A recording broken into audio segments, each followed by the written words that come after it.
Ada hadis qudsi. Saya bacakan hadisnya, lalu saya akhiri. Ini rahasia yang sangat besar. Ini hanya terjadi dalam sholat. Saya ulang, hanya terjadi dalam sholat. Qasamtu shalah baini wa baina abdi ala nisfain. Kata Allah di hadis qudsi, saya bagi sholat itu dua bagian, antara hak aku dengan hak hambaku, dua bagian. Wali abdi ma sa'al, kalau hambaku benar menunaikan hakku, maka aku akan berikan hak dia. Apa itu? Yuk masuk, ini rahasia terbesar. Idza qala al-'abdu alhamdulillahi rabbil alamin. Kalau bacaan hamba di Al-Fatihahnya sampai kepada alhamdulillahi rabbil alamin, qala Allah azza wa jalla, maka Allah akan menjawab bacaannya, hamadani abdi, hambaku sedang memujiku. Makanya tadi ketika antum sholat, rasakan antum dilihat Allah, dijawab tuh. Tapi kalau antum gak punya perasaan, dia lihat diawasi Allah, diabaikan, selesai itu. Makanya lain ke hatinya tuh ada perasaan enak. Wa idza qala ar-rahmanir rahim, jika dia sampai pada bacaan ar-rahmanir rahim, qala Allah azza wa jalla asna alayya abdi, hambaku sedang menyanjungku, kata Allah. Wa idza qala maliki yaumiddin, kalau hambaku sampai pada bacaan maliki yaumiddin, qala Allah azza wa jalla majjadani abdi, Allah menjawab majjadani abdi, hambaku sedang mengagungkanku. Terakhir.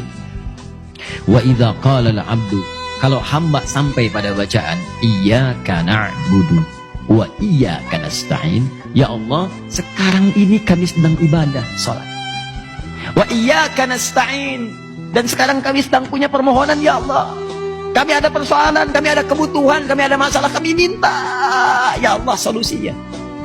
Maka apa jawab Allah? Perhatikan jawabannya, beda dengan yang tadi.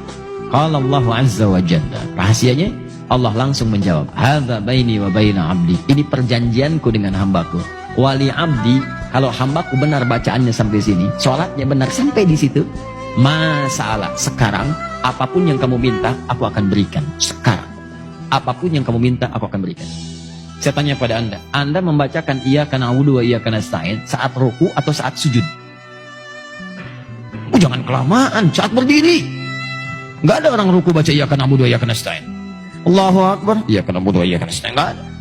Subhana rabbiyal azim, subhana rabbiyal azim bihamdi, subhanakallahumma bihamdika Allahumma ighfirli. Itu yang dibaca. Iyyaka na'budu wa iyyaka nasta'in saat berdiri. Jadi berdiri saja, kalau antum benar tuh salatnya baru berdiri begini, itu seketika antum butuh apa dikabulkan. Nabi Zakaria pernah minta dalam berdiri, dirangkum di Quran surah 3. Tadi malam saya jelaskan ayat 38 sampai 39. Itu sedang sholat. Waktu sholat minta kepada Allah. Mintanya apa? Minta supaya istrinya bisa mengandung. Padahal secara medis gak mungkin punya keturunan, karena istrinya divonis maaf menopause dan mandul. Kata medis gak bisa nih, kata klinis mustahil punya keturunan, gak bisa. Maka beliau langsung bermohon kepada Allah, tinggalkan pendapat manusia, itu tanda Allah ingin memberikan langsung tanpa pendapat manusia lagi. Maka beliau sholat, dalam sholatnya minta kepada Allah. Hunalika da'a Zakaria rabbah, diabadikan di Quran.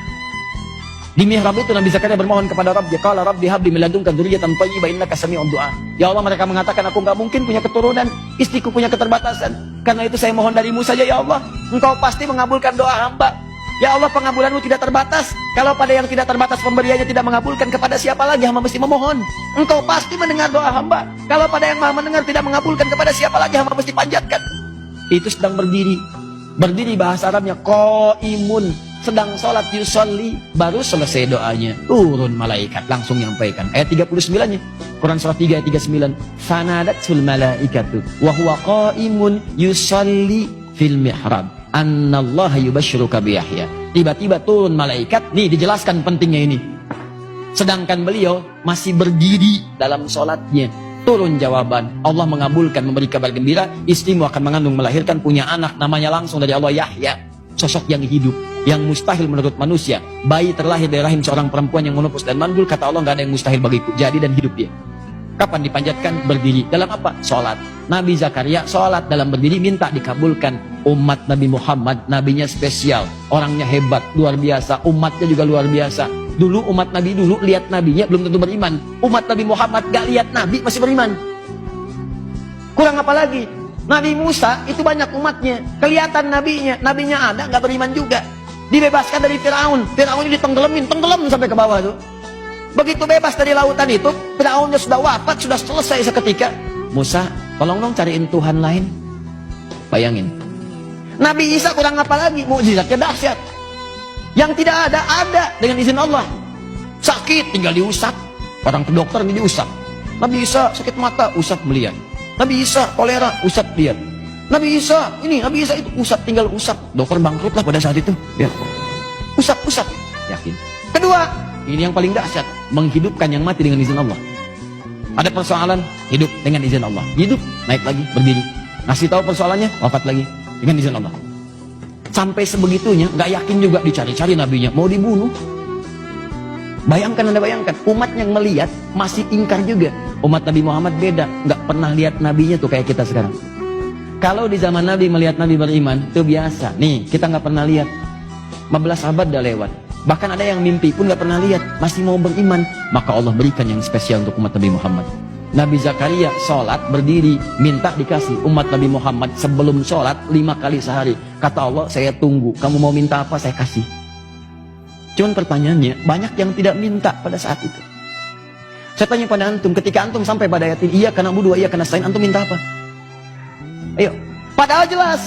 Baca Al-Baqarah ayat 45. Wasta'inu bisabri wassalah. Kalau kamu punya masalah, minta kepada Allah solusinya. Bisabri, terima dengan sabar. Wassalah, saat sholat minta. Wasta'inu, perintah. Cara mintanya nasta'in. Kapan kalimat nasta'in itu muncul? Dalam berdiri. Iyyaka na'budu, ya Allah sekarang kami sholat. Kata engkau kalau punya masalah, lakukan sholat. Sekarang kami sholat. Wa iyyaka nasta'in. Kata engkau wasta'inu, sekarang kami nasta'in. Sekarang kami minta. Kata Allah, ya, kalau bagus sholatmu sekarang, minta. Apapun yang kamu minta, aku kabulkan. Pertanyaan saya, ini rahasia besar. Berapa di antara kita yang pernah minta dalam posisi seperti itu? Nah, sekarang Ustaz, kalau kami ingin bermohon kepada Allah, ingin meminta, minta ya Allah, minta. Bagaimana caranya? Apakah langsung kita ucapkan? Ataukah kita sirkan dalam hati kita permohonannya? Ataukah kita pilih ada isyarat ayat-ayat lain yang kalau dibacakan, Allah kabulkan? Ada rahasia besar yang kalau antum bacakan satu kalimat ini, apapun yang antum butuhkan akan dikabulkan seketika. Ketika antum butuhkan itu. Apa bacaan itu? Nanti dalam episode berikutnya kita akan bahas.